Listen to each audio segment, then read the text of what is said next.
ഭാരതീയ ജനതാ പാർട്ടിയുടെ 39ാം ബൂത്ത് കമ്മിറ്റിയുടെ ആഭിമുഖ്യത്തിൽ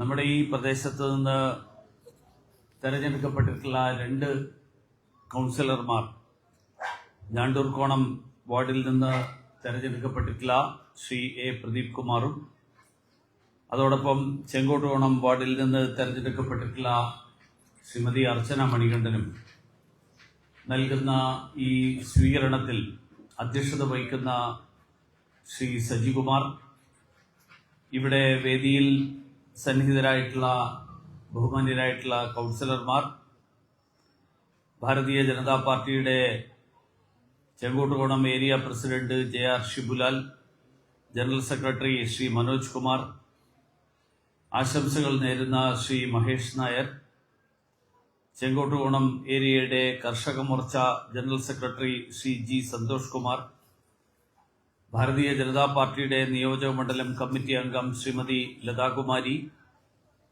മഹിളാ മോർച്ചയുടെ ഏരിയ പ്രസിഡന്റ് ശ്രീമതി സജിത, സ്വാഗതം ആശംസിച്ച ശ്രീ G വിനോദ് കുമാർ, കൃതജ്ഞത രേഖപ്പെടുത്തുന്ന ശ്രീ മധു, മറ്റ് വേദിയിലും സദസ്സിലുമുള്ള ബഹുമാന്യരെ, സുഹൃത്തുക്കളെ, സഹോദരീ സഹോദരന്മാരെ, ഈ പ്രദേശത്തെ ജനാധിപത്യ വിശ്വാസികളായിട്ടുള്ള നാട്ടുകാരെ, എല്ലാവർക്കും നമസ്കാരം. ഈ പ്രദേശത്തെ ജനങ്ങൾ 2 ജനപ്രിയരായിട്ടുള്ള കൗൺസിലർമാരുടെ വിജയത്തിൽ ഉള്ള സന്തോഷം പങ്കിടാൻ വേണ്ടിയിട്ട് ഇന്നിവിടെ ഒരുമിച്ച് വന്നിരിക്കുകയാണ്. ഇവർ രണ്ടുപേരെയും പരിചയപ്പെടുത്തേണ്ട ആവശ്യമില്ല എന്നെനിക്കറിയാം. പ്രദീപ് കുമാർ ഒരു ഇടവേളയ്ക്ക് ശേഷമാണ് വീണ്ടും കൗൺസിലറായിട്ട് തെരഞ്ഞെടുക്കപ്പെടുന്നത്. 2015-20 കാലത്ത് തിരുവനന്തപുരം കോർപ്പറേഷനിൽ ഇതേ പ്രദേശത്ത് നിന്ന് തെരഞ്ഞെടുക്കപ്പെട്ടിട്ടുള്ള കൗൺസിലറായിരുന്നു ശ്രീ പ്രദീപ് കുമാർ.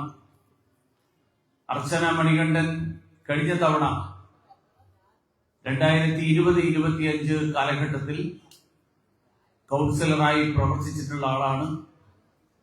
ജനങ്ങളോടൊപ്പം ചേർന്ന് നിന്നുകൊണ്ട് ജനങ്ങളുടെ പ്രശ്നങ്ങൾ തിരിച്ചറിഞ്ഞുകൊണ്ട് ആ പ്രദേശത്തെ പ്രശ്നങ്ങളുടെ പരിഹാരത്തിന് വേണ്ടി പരിശ്രമിച്ചിട്ടുള്ള ആളുകളാണ് ഈ 2 പേരും.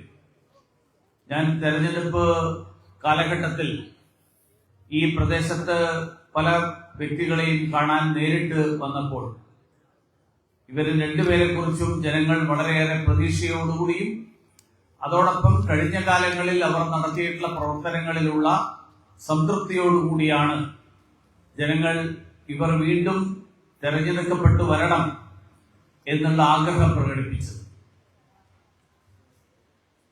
നഗരസഭാ കൗൺസിലർ എന്ന് പറഞ്ഞാൽ ഒരു ഭാരിച്ച ഉത്തരവാദിത്തമാണ്. ഒരുപക്ഷെ ജനപ്രതിനിധികളുടെ ശ്രേണി നോക്കിക്കഴിഞ്ഞാൽ ജനപ്രതിനിധികളുടെ ഏറ്റവും ആദ്യത്തെ പടിയാണ് കോർപ്പറേഷൻ കൗൺസിലറും പഞ്ചായത്ത് മെമ്പറും ഒക്കെ. പക്ഷെ ഏറ്റവും വിഷമം പിടിച്ച ജോലി കൂടിയാണ് ഈ ചുമതലകൾ. കാരണം ജനങ്ങൾ ഓരോ ദിവസവും നേരിടുന്ന നിത്യജീവിതത്തിലെ നിരവധി പ്രശ്നങ്ങൾ, ആ പ്രശ്നങ്ങൾക്ക് പരിഹാരം കണ്ടെത്താനുള്ള ഉത്തരവാദിത്വം, അല്ലെങ്കിൽ ആ പ്രശ്നങ്ങൾക്ക് പരിഹാരം കണ്ടെത്താനായിട്ട് ജനങ്ങൾ ആദ്യം സമീപിക്കുന്നത് കൗൺസിലർമാരെയാണ്. MLAയും MP ഒക്കെ അതിനുശേഷമേ വരുള്ളൂ. ഈ പ്രദേശത്ത് തന്നെ നിങ്ങൾക്ക് ഓരോരുത്തർക്കും സ്വന്തം അനുഭവത്തിൽ നിന്ന് ഓർമ്മിച്ചെടുക്കാൻ കഴിയും നിങ്ങളിൽ എത്ര പേർ നമ്മുടെ ബഹുമാനനായിട്ടുള്ള MP-യെ കാണാൻ പോയിട്ടുണ്ടാകുമെന്ന്. പക്ഷെ കൗൺസിലറെ കാണാൻ പോയിട്ടില്ലാത്തവരായിട്ട് ഒരുപക്ഷെ വളരെ അപൂർവം ആളുകളെ ഉണ്ടാകും. കാരണം നമ്മുടെ നിത്യജീവിതത്തിലെ നിരവധി പ്രശ്നങ്ങൾ, അവയ്ക്കൊക്കെ പരിഹാരം കണ്ടെത്താൻ നമുക്ക് അത്താണിയായിട്ട് മാറുമെന്ന് നമ്മൾ പ്രതീക്ഷിക്കുന്നത് അത് കൗൺസിലർമാരാണ്. പ്രാദേശികമായിട്ടുള്ള നിരവധി പ്രശ്നങ്ങൾ, ആ പ്രശ്നങ്ങൾക്കൊക്കെ പരിഹാരം കണ്ടെത്തേണ്ട ഉത്തരവാദിത്വവും അവരുടെ ചുമലിലാണ്. എന്നാൽ കൗൺസിലർ സ്വതന്ത്രമായിട്ടുള്ള അധികാരങ്ങളുള്ള ആളുകളല്ല. കോർപ്പറേഷൻ കൗൺസിലിന്റെ ഭാഗമായിട്ടാണ് അവർ പ്രവർത്തിക്കുന്നത്. ഒരു വലിയ ജനാധിപത്യ സംവിധാനത്തിന്റെ ഏറ്റവും പ്രാഥമികമായിട്ടുള്ള പടിയിൽ നിന്നാണ് അവര് പ്രവർത്തിക്കുന്നത്. അതുകൊണ്ട് അവരുടേതായിട്ടുള്ള നിരവധി പരിമിതികളും അവർ സ്വയം അനുഭവിക്കുന്നവരാണ്. എന്നാൽ ഇതൊന്നും പറഞ്ഞ് മനസ്സിലാക്കിക്കാൻ സാധിക്കാതെ ജനങ്ങൾ അവരുടെ ആവശ്യങ്ങളുമായിട്ട് സമീപിക്കുമ്പോൾ ആ ആവശ്യങ്ങൾ നിർവഹിക്കാനായിട്ട് പരിശ്രമിക്കുക എന്നുള്ളതാണ് ഈ ജനപ്രതിനിധികൾ എല്ലാവരും ശ്രമിക്കുന്നത്.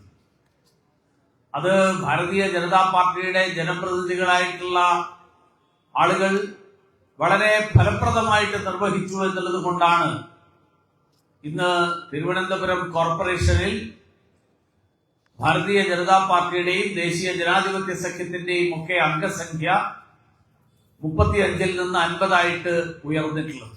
കാരണം ജനങ്ങൾ പ്രതീക്ഷയോടുകൂടിയിട്ടാണ് ഈ ഒരു മാറ്റത്തെ ആഗ്രഹിക്കുന്നത്, മാറ്റത്തെ കാണുന്നത്. അതേസമയത്ത് ഞാൻ ഇവിടെ ഒരുമിച്ച് വന്നിരിക്കുന്ന മുഴുവൻ ആളുകളെയും അവരുടെ എല്ലാവരുടെയും പിന്തുണ ഇവർക്ക് രണ്ടുപേർക്കും ഉണ്ടാകണം എന്ന് അഭ്യർത്ഥിക്കാൻ കൂടിയാണ് ഞാൻ ഇന്നിവിടെ നിൽക്കുന്നത്. കാരണം അവർക്ക് ഒറ്റയ്ക്ക് അവരുടെ ചുമലിൽ അർപ്പിക്കപ്പെട്ടിട്ടുള്ള ഉത്തരവാദിത്തം നിറവേറ്റാൻ സാധിക്കില്ല എന്ന് നമ്മൾ ഓരോരുത്തരും തിരിച്ചറിയണം. ഭാരതീയ ജനതാ പാർട്ടി ജനപ്രതിനിധിയെ കാണുന്നത് ജനങ്ങളും അധികാര കേന്ദ്രവും തമ്മിൽ അതിനിടയിൽ നിൽക്കുന്ന ഒരു സംവിധാനം എന്നുള്ള നിലയിലാണ്.